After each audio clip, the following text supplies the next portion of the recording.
ठाण्यातील मुंब्रा परिसरात आज भर दिवसा गोळीबाराचा थरार घडलाय. मुंब्रा बायपासवरील शिवाजीनगर भागात असलेल्या लाल किल्ला हॉटेलजवळ अज्ञातांनी बेछूट गोळीबार केला. या गोळीबारात एका व्यक्तीचा मृत्यू झाला असून 3 जण गंभीररित्या जखमी झाल्याची प्राथमिक माहिती समोर आली आहे.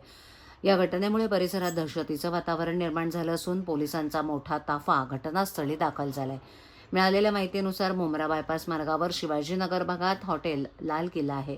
या वर्दळीच्या ठिकाणी अचानक गोळीबाराचा आवाज आल्यानं नागरिकांची एकच धावपळ झाली. इथं काही अज्ञातांनी अंदाधुंद गोळीबार केला. यात एकाचा जागीच मृत्यू झाला तर इतर 3 जण गंभीर जखमी झालेत. हा गोळीबार नेमका कोणत्या कारणातून झाला याचं अधिकृत कारण अद्याप समोर आलेलं नाही. मात्र घटनास्थळावरील प्रत्यक्षदर्शींनी दिलेल्या प्राथमिक माहितीनुसार हा प्रकार गँगवॉरमधून घडला असल्याची शक्यता वर्तवण्यात येते. मुंब्रा परिसरात गेल्या काही दिवसांपासून गुन्हेगारी टोळ्यांमध्ये धुसफूस सुरू असल्याची चर्चा होती. त्याचाच हा परिणाम असावा असा संशय व्यक्त होतोय.